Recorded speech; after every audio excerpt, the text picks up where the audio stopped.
obrigado, muito obrigado. Boa tarde, super prazer estar aqui um ano depois.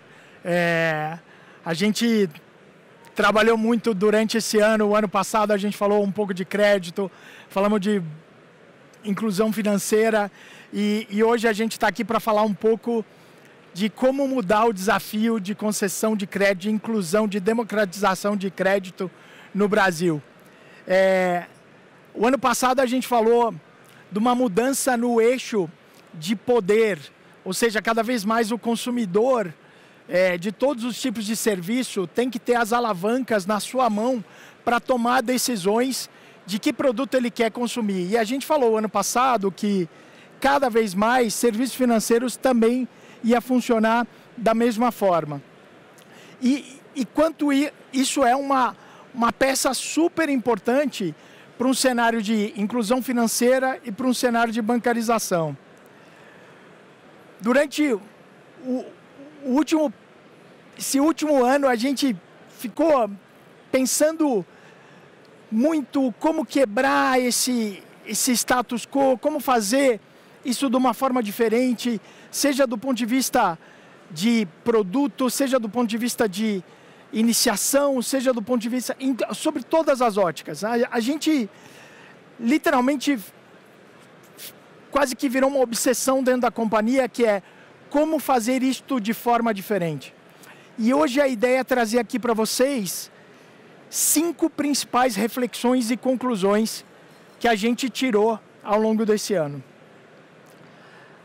A primeira é que crédito é a próxima onda para a inclusão financeira. Por que a gente está falando disso aqui? Porque a gente já teve um passo de inclusão financeira super importante. Então, quando a gente pega, desde pandemia, a gente pega o movimento de bancos digitais, o movimento de fintechs, o que o regulador tem feito, principalmente para incentivar a competição, para trazer novas formas de entregar serviços financeiros. Empresas como a Doc e muitas outras que entregam serviços gerenciados financeiros, ou seja, usando suas próprias licenças, permitindo que outras empresas que não sejam do segmento consigam entregar serviços financeiros, que é o que a gente fala de embedded finance. Cada vez mais o consumidor final, quem conhece esse consumidor final, quem conhece o tomador de crédito, quem conhece o tomador de serviços financeiros, muitas vezes está lá na ponta. E a gente vai falar um pouco disso aqui. A gente acredita que a gente participou ativamente da digitalização e da inclusão financeira, principalmente com o movimento de contas digitais, com o movimento de PIX, que foi fundamental. Segundo o Bacen, só aproximadamente 10 milhões de pessoas abriram sua conta digital para ter acesso ao PIX. Então, olha que interessante como uma coisa só já puxa a outra. E a gente acredita que agora que a gente criou essa base, essa audiência, a gente tem muitas pessoas com contas digitais. Você tem um chassi já para começar a falar de crédito, para como é que a gente leva crédito para essas pessoas. Crédito é uma ferramenta primordial para o desenvolvimento econômico. Crédito é uma ferramenta primordial para o desenvolvimento do indivíduo. Crédito é necessário, crédito faz parte do crescimento de todo mundo. A gente é um país que a gente vive e a gente pulsa o empreendedorismo. O brasileiro é empreendedor por natureza. E eu não estou falando somente das empresas como a Doc, como outras, eu estou falando dos indivíduos. Quantos de nós aqui a gente não conhece pessoas que se arriscaram e se aventuraram? E detalhe, e cada vez mais esta é a tendência. Aquela história de, eu vou trabalhar numa empresa, vou fazer carreira. Sim, isso aqui é importante, mas cada vez mais as pessoas vão procurar um caminho de empreendedorismo. E o Brasil já mostra que tem essa cultura. O Brasil hoje tem mais de 20 milhões de CNPJs ativos, quase 15 milhões são cadastrados como microempreendedores individuais. provavelmente muitos de nós aqui, todos os dias, a gente se relaciona com uma desses empreendedores ou empreendedoras. E não é só na baixa renda, não é só na empresa de vendas diretas, não é só no segmento de transportes, não é só o motorista de aplicativo, é o dentista, é o médico, é o fisioterapeuta, é o personal trainer, tem tudo. E são pessoas que precisam também de crédito. Em 2022, a cada 10 postos de trabalho gerados, 8 foram criados por pequenos empreendimentos. Então, imagina o quanto a gente pode avançar se a gente, de fato, levar crédito para esta base. E aqui vem a nossa segunda reflexão, que é, isso aqui é uma enorme oportunidade. Da mesma forma que a gente tem hoje, provavelmente o principal ecossistema, eu diria, me arriscaria aqui, o principal ecossistema financeiro mundial, com fintechs, com bancos, com embedded finance, com pagamentos instantâneos.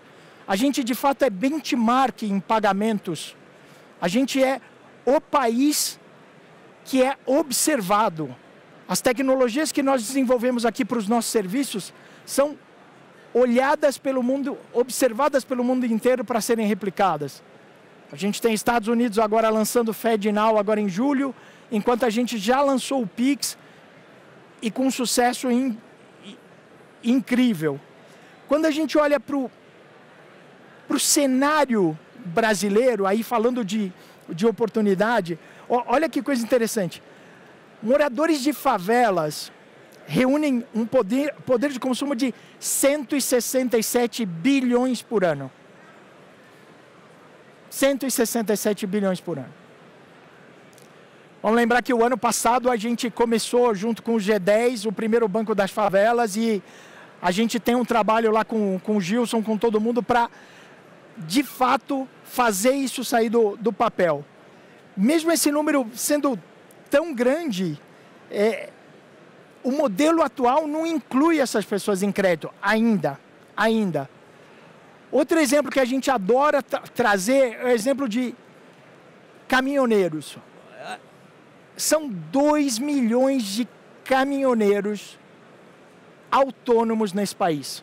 Um país onde o principal modal é o rodoviário. Praticamente tudo aquilo que a gente vê nas nossas casas, a grande maioria do que a gente vê nas nossas casas, chegou por um caminhão. E essas pessoas são verdadeiros empreendedores. Olha, eu acho que para quem não tem uma ideia, um caminhão custa $500 mil, $1 milhão. Ele tem uma manutenção. É uma empresa isso aqui. É uma empresa. Um caminhoneiro, normalmente, diferente de um assalariado, ele não tem lá o salário dele no dia 15 e no dia 30. Quem conhece bem esse indivíduo, quem conhece bem esse segmento, é provavelmente a empresa que está lá próxima dele. E a gente pode falar, nós aqui na DOC, a gente pode falar disso com uma baita satisfação, porque a gente conhece esse mercado desde a época da carta frete. Então, olha quanta evolução. E, de novo, olha quanto de oportunidade a gente tem aqui. Uma terceira reflexão que a gente trouxe é: a gente precisa olhar por outro ângulo. A gente acredita que, para problemas complexos, às vezes você ficar olhando muito para o status quo e tentando mudar o status quo e resolver o status quo, não é a melhor alternativa. A gente está num momento que existe uma discussão enorme sobre juros, sobre cartão de crédito, sobre rotativo, onde todo mundo tem um pouco de razão. Mas, de fato, a gente continua lá com um instrumento que é o principal instrumento de popularização de crédito desse país, que é o cartão de crédito, no centro da discussão.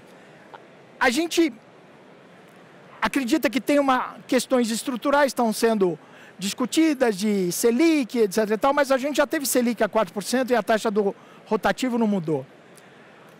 A gente não quer entrar aqui na discussão do cartão de crédito.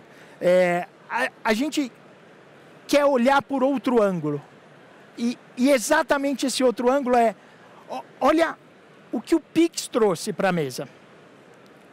O Pix trouxe empiricamente para os indivíduos que dinheiro no tempo tem custo.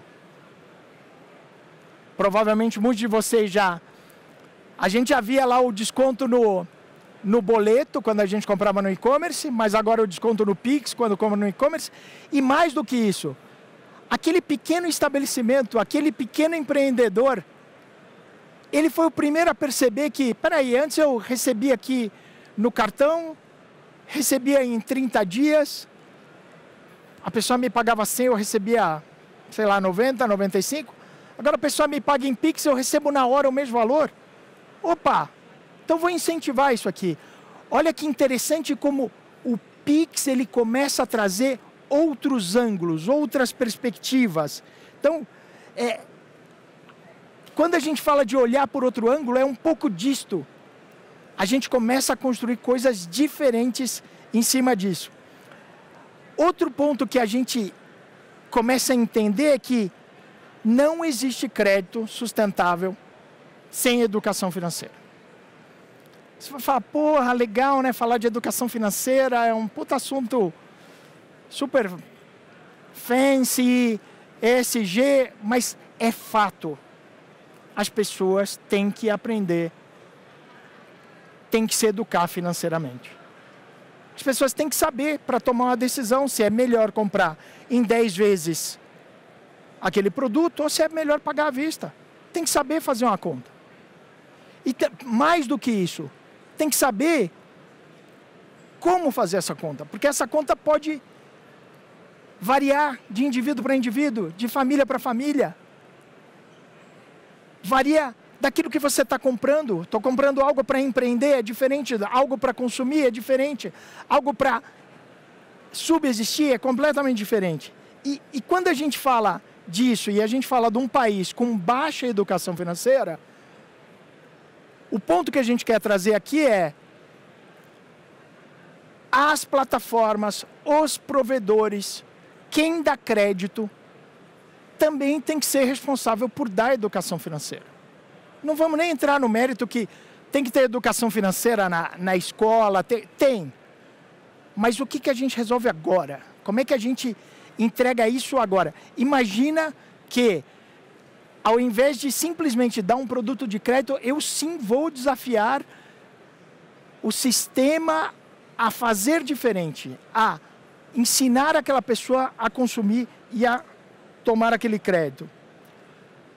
Nem preciso dizer, eu acho que o cenário, acho que a gente tem visto aqui, 78% das famílias brasileiras estão endividadas, boa parte dessa dívida está no cartão de crédito, tem um aspecto cultural que a baixa educação financeira faz com que as pessoas acabem usando o limite do cartão de crédito como uma composição de renda. Esse é um filme que a gente já viu isso acontecer com um cheque especial, então, só que é óbvio que numa amplitude muito menor.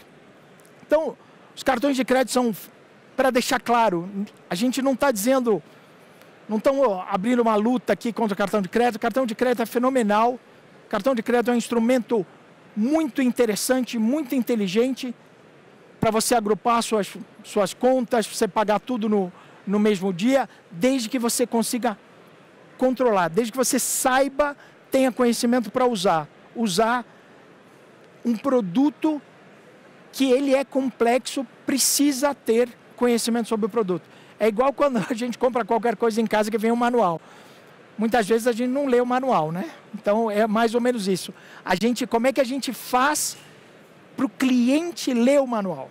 Como é que a gente mostra isso para o nosso cliente? A gente estava fazendo, quando a gente estava montando a apresentação, a gente falou, é igual quando você faz 18 anos e quer dirigir. Você tem que ir lá aprender a dirigir. Por mais efetivo ou não, porque você não simplesmente pega um carro e sai. Você tem que ir lá, fazer o básico, entender o mínimo de legislação, você tem um contexto para usar.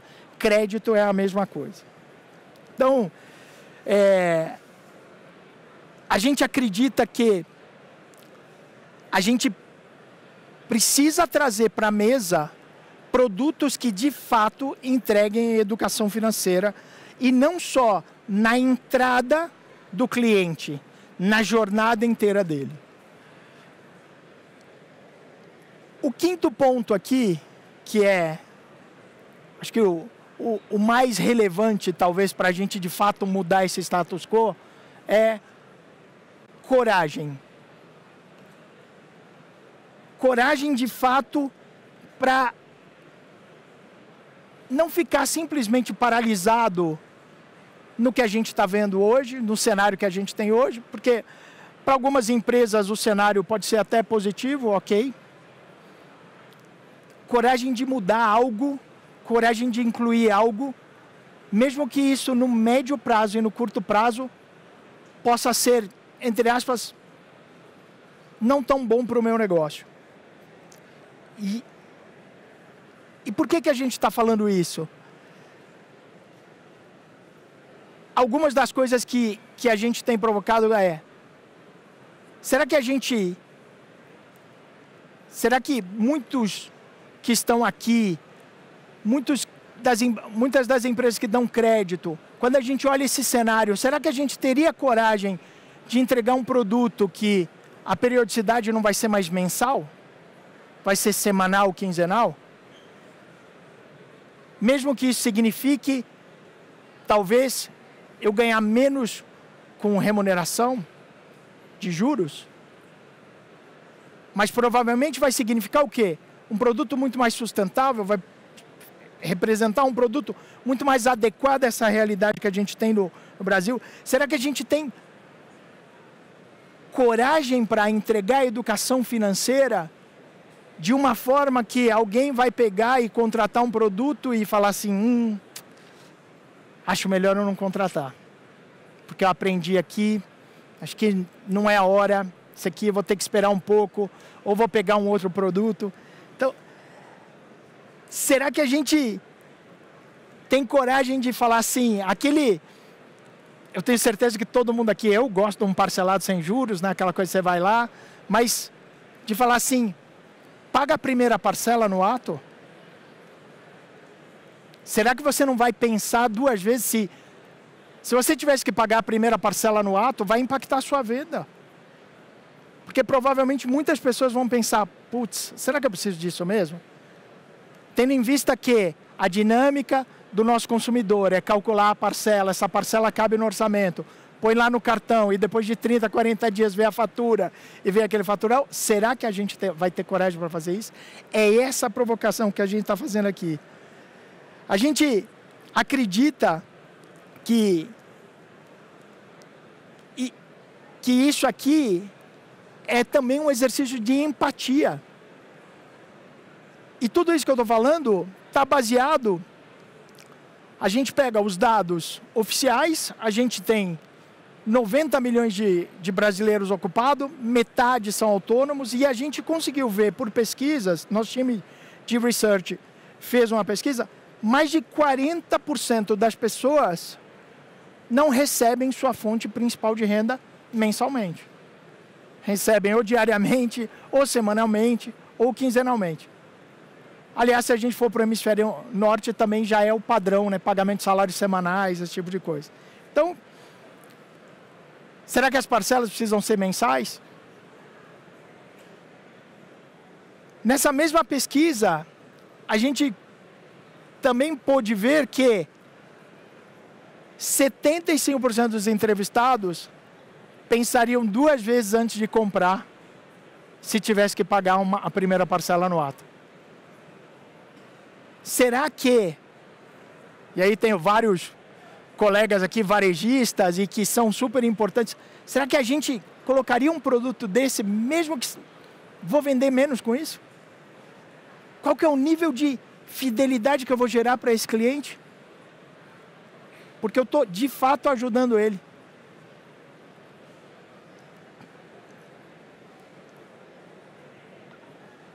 A gente acredita que para essas coisas acontecerem, o Embedded Finance, as finanças embarcadas, são a principal mola propulsora para que esse status quo seja quebrado. Como eu já falei aqui, a equação de Embedded Finance ela é diferente. Uma empresa de fretes que entrega frete para o caminhoneiro, ela tem uma relação com os serviços financeiros desse caminhoneiro diferente de uma empresa puramente financeira. Uma empresa de vendas diretas que entrega serviços financeiros para suas consultoras e consultores tem uma relação diferente. E mais, eles têm um conhecimento desse cliente que é diferente. Que uma fintech ou um banco tradicional não tem. E o que eu estou falando aqui não é que um substitua o outro. Muito pelo contrário, eles coexistem. Da mesma forma que não é que o cartão de crédito vai acabar, a gente vai criar outros meios que vão coexistir. Então, essa proximidade, ela ajuda a cada vez mais as empresas criarem serviços que são mais adequados aos indivíduos que estão lá na ponta. Isso é quase que falar de hiperpersonalização. É nisso que a gente tem pensado nos últimos 8, 10 meses, no último ano, que crédito é a próxima onda de inclusão financeira. A gente não está falando aqui de filantropia, a gente não está falando aqui de dar crédito subsidiado, a gente está falando de dar crédito adequado. Isso aqui é uma enorme oportunidade. A gente está falando de trazer mais gente para dentro do sistema, igual como fizemos com a inclusão financeira, igual como o Pix fez. Brasil é um país que tem, e a América Latina como um todo é um país que tem muito dinheiro em circulação, Só que, para isso, a gente vai precisar ter um pouco de coragem para, de fato, olhar para as coisas de um outro ângulo, de fato, exercitar a empatia e, principalmente, trazer coisas para a mesa que eu diria que em serviços financeiros talvez seja um tabu, como a educação financeira. E educação financeira embarcada, igual a gente está falando de Embedded Finance. E aqui tem um ponto que com a quantidade de tecnologia que a gente tem hoje, com o avanço de inteligência artificial, provavelmente a gente pode desenvolver modelos e modelagem e ferramentas de educação financeira embarcadas em produtos de crédito que vão ser muito eficazes, muito escaláveis e, mais do que isso, que vão criar essa relação de quem empresta com quem toma muito mais sustentável. A gente aqui na DOC, a gente está pensando nas duas pontas. A gente não quer simplesmente incluir um monte de gente. A gente se preocupa também com quem quer dar crédito. O Brasil hoje é um dos países que tem a menor taxa de recuperação de crédito. E isso é algo que a gente tem que trabalhar também. Então, a gente tem que olhar para os dois lados. E a gente está numa posição, diria, privilegiada, porque a gente está no centro e independente e a gente consegue olhar para serviços financeiros dos bancos, das fintechs, olhar para finanças embarcadas de todas essas empresas que estão aí e a gente consegue fazer o que a gente chama de desmaterializar isso e decompor isso e entregar isso da melhor forma lá para a ponta. A gente não só está falando aqui, a gente já deu o primeiro passo, a gente lançou essa semana um produto de crédito que tem muito disso que eu falei aqui, ciclos diferentes de vencimento, questão de pagamento de primeira parcela, questão de educação financeira embarcada. Esse é um produto global, ele nasce na nossa plataforma nova, então a gente tem nosso time do México aqui, então é um produto que a realidade da América Latina é muito parecida com a realidade do Brasil. Então a gente, como eu falei aqui no começo, a gente é benchmark a gente é referência em pagamentos, é mais uma das coisas que provavelmente a gente vai levar para fora.